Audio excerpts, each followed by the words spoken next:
is here is, in other words, you, DOJ, forgot to make the right argument.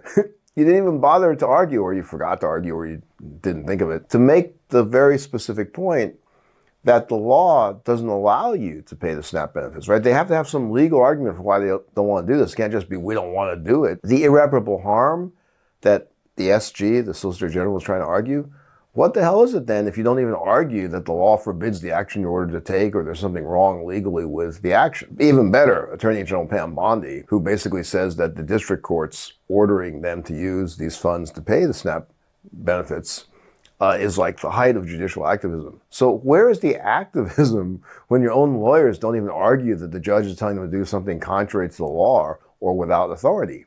I mean, what's the activism there? What's the policy point that's being made? That's the idea of judicial activism, right? The judge is trying to like legislate from the bench. What's the judge legislating here? That you should feed people? I mean, that's her idea of activism. Very, very embarrassing points that she's making, as is John Sauer, the Solicitor General of the United States' point. But back to the law, or rather back to legal strategy. The question that came to me when I saw what Justice Jackson did was, why the heck did she do that? I then realized the answer to that question lays in a different question, which is, what would have happened if Justice Jackson did not issue this extremely particularly worded administrative stay? The answer is, and I know that this is not absolutely for certain the answer, I can't be in her head, but I was intuiting it had something to do with maybe staving off the rest of the Supreme Court. And after reading Professor Bladdock's really fast, concise analysis, I understand that might be exactly what she was up to here. It's the strategy that is being laid out this way. If she had refused to grant the administrative stay,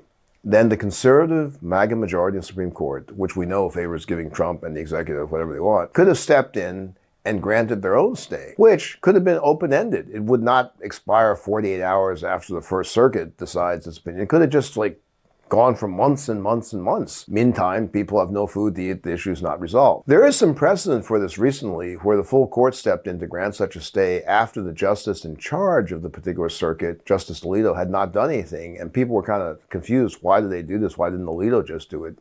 This may be a hint of what's been going on there. By specifically granting the administrative stay for the purpose of allowing the Court of Appeals to finish its appeal decision, she headed off having the full court jump in now and possibly setting very bad precedent, at least, for itself, the Supreme Court saying we already kind of decided this on merits, because she probably has a pretty good read on where they're going with this. Or, at the very least, having it drag out so long that effectively just allows the Trump administration to do whatever it wants.